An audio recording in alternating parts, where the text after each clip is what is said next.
What is up, guys? It's GhostRobo. We are back with some more Black Ops. I've just been on a kick of this game, and I feel like ever since I just started taking it less seriously, I've done really well. So I want to bring you this team deathmatch gameplay on Kowloon. I think you'll enjoy it, and there is a kind of crazy twist in the middle, so make sure you stick around for that. You won't want to miss it. This actually is not live, as you can tell. I'm recording after the fact, and I recorded a bunch of matches and then just sort of took the one that was my favorite, and that is what you're getting here, which is Kowloon. The main thing, though, I want to discuss with you is a dream that I had last night. I don't normally dream. Like, I used to be a really crappy sleeper. All throughout my childhood, I couldn't sleep, and I would wake up in the middle of the night, even went through weird phases where I had to get up and, like, watch TV for a while to fall back asleep. But now I sleep like a rock. Like, I hit the pillow, I fall asleep, and boom, I'm out for the night. So when I do dream, it's usually like I feel like it's important. Like it's trying to tell me something, or it's something I should pay attention to. Because if you don't dream very often, and then you start dreaming, it's probably like you're super stressed out, or something's really bothering you, or you're overthinking a certain issue too much. So let's get into my dream here, which is that I have a lot of dreams when I do dream that involve not paralysis completely, but sort of like that clumsiness. I don't know if you've had any dreams like this, but where like you're playing basketball and you fall on the court and can't get up. And to me, those are infinitely excruciating and frustrating. Not only because in the moment in the dream, like you want to get up and you just can't move, but especially because like I'm a super big athlete. I coach high school basketball, 4-year varsity athlete. I'm very good at sports, and so to have these like moments of total vulnerability is very upsetting to me. So I'm driving in my car with my brother Jake, and I have one of these moments where I just like can't drive right, and so it's like, okay, not a big deal. We were just going through, I think, like a neighborhood street, but then the weirdest part, the part that sort of caught me off guard was there was this lizard that was outside the car, and it wasn't an ordinary lizard, because if it was, I'd just be like, oh, it's a lizard, and I love actually I don't really love lizards. I'm kind of actually an animal, not an animal hater. I love animals. I'm kind of an animal someone who's really fearful, irrationally, about animals. I don't even really know why. I've never had any bad encounters with animals. I have a miniature poodle for my dog, and that's about as non-intimidating as you can possibly get. But I have this like irrational fear of animals, especially biting me. So this lizard that I don't like already is outside the car, and it's not a normal lizard because it has a cobra head, 4 legs, right? But then its neck and head kind of curl up into this cobra beast being weird craziness. It's green. It's got some like red streaks running through it, kind of see-through, kind of jelly and gooey. You can see. And I'm like, oh my god, Jake, don't open your door. So of course, what happens? He opens his door, and in comes Mr. Lizard. And I'm freaking out because again, like I said, bugs, animals, especially gooey ones, like not my cup of tea at all. So I'm like, okay, I need to open my door and get out of this car. And clumsiness strikes back, right? And I can't open the door. I'm like, Jesus Christ, open the door! Let me open up the door! And I can't open it. I'm pushing at the door as hard as I can. Finally, it opens. I'm like, good God, thank you. I'm safe. And then, of course, the lizard jumps out of the car with me, which is like the worst thing that could possibly happen. After struggling for 2 minutes to open the car door, now the lizard joins me outside the vehicle. And it jumps at me once, and I bat it down. I'm like, oh, phew, I saved myself. But then it jumps again and bites me, and I scream in pain. I have like a weird fear of being bitten. It's not even a fear really. I just feel like I have an aversion to being bitten because in a lot of negative dreams, I'm getting bit by either a dog, in this case a lizard, a weird cobra lizard.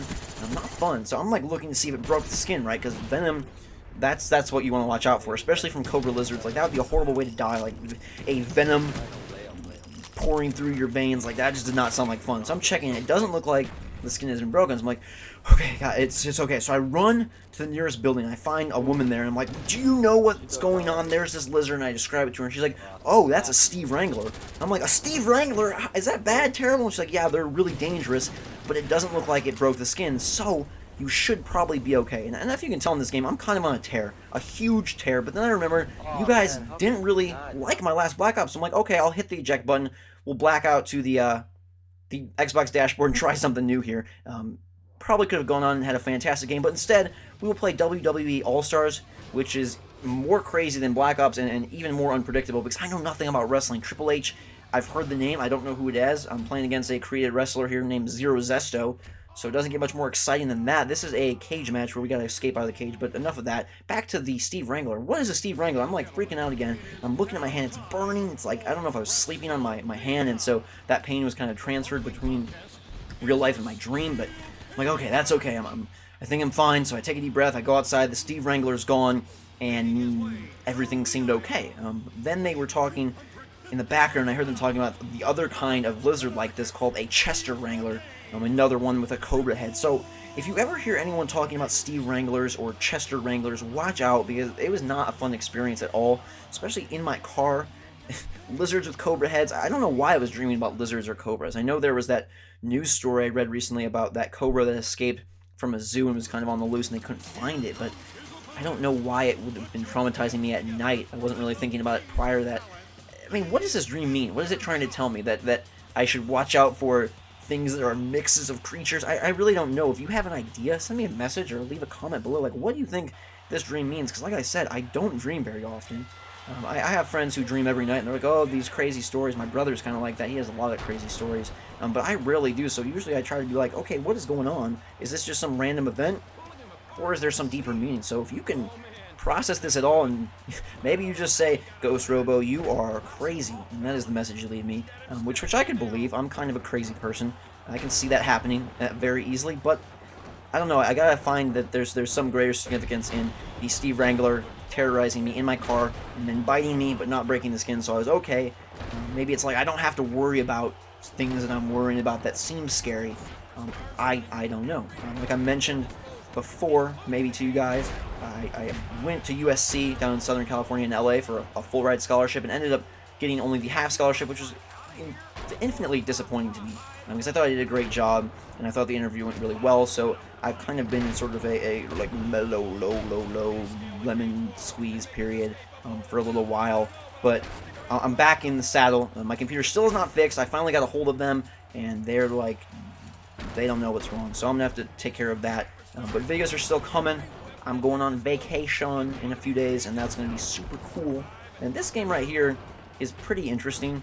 It feels a lot like a button masher, primarily because you don't have a sense of what the characters are. There's like grapplers and acrobatics and different things, and there's no indication on the character select screen of who's who or what's what at all. But it's a lot of fun to play.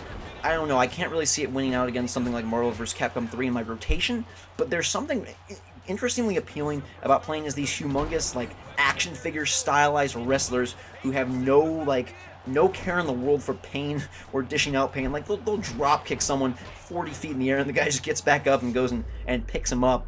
I kind of wish I could enter a Steve Wrangler into this mix, because they are freaky. They are intense and freaky. My dog has been attacked twice in her life by German Shepherds. Twice, like really weird. Normally that doesn't happen at all. On 2 separate occasions, attacked by German Shepherds. And you can imagine how a miniature poodle comes out in a battle with a German Shepherd. Let me say she didn't win, if you weren't too sure about that. But like I said, I've never had any instances of animals being disastrous to me or hurting me at all. So I don't really know what that fear is. I was bit by a horse when I was little. I was probably 3 years old, and I was like really close to the horse, and it bit my ear, which wasn't fun. I don't think it used its teeth. I think it just kind of gum puckered me with its giant big horse lips, which if you can imagine, for like a 4 or 5 year old, probably isn't the greatest fun, having a horse like envelop your ear with its giant lips. But Steve Wrangler, I'm like on the lookout. I've like been researching this. Like, where did the name come from? Why was I thinking Steve Wrangler, Chester Wrangler? What does it mean again? You got any ideas for me? You want to parse through this insanity? Write your psychiatric. Thank you for talking correctly. Your psychiatric report in the comments below, or send me a message. I'd like to read all of them. I try to respond to every message I get, and I think that this is not going so well. We're both trying to climb out of this ring here, and we're having equally difficult times. And then the funniest part is the match ends with both of us climbing over the cage at the same time, and I luckily somehow manage my way out. Like, the controls aren't very tight. I feel like it's telling you, press this button, and then you press it and nothing happens. But I'm about to roll my way out of this cage, which will wrap up this video, trying my best to make you guys enjoy as much as possible. We quit that Black Ops. You said you weren't really a huge fan. I mean, if you're a huge fan of WWE, we can do more of that. Or if you do want Black Ops, like I said, I'm on a tear. I'm killing it. So let me know. Thank you very much for watching. Until next time, we will see you later.